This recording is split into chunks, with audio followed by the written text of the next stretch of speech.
Visigoth Settlements. Visigoth settlements were concentrated along the Garonne River between Bordeaux and Toulouse in Aquitaine during the 5th century.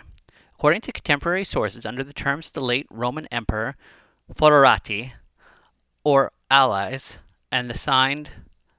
billeting obligations to provide lodging for Roman soldiers, more or less the imperial military had previously done in other provinces. Later in the century, following annexations made by King Euric in Gaul and Hispania once the Roman Empire of the West had collapsed, and specifically after the Battle of Veii,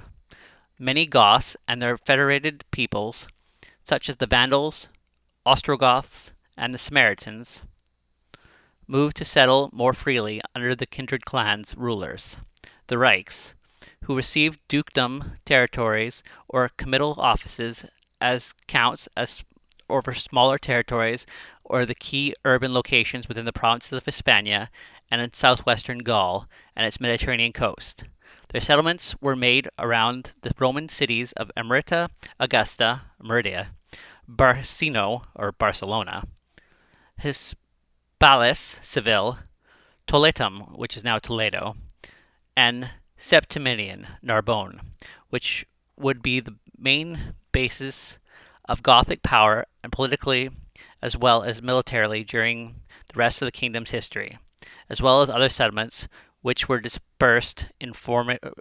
rural farming areas between the upper reaches of the Douro, Ebro, Tagus River, in an area between Terra de Campos, also known as Campi Gothorum, around the central Castile and Leon and Rioja, and Toledo to the east and south. After the fall of the Galician kingdoms of the Subai, some further settlements were made along the Tagus River north of Lisbon by Porto and Astorga, former strongholds of the Subai.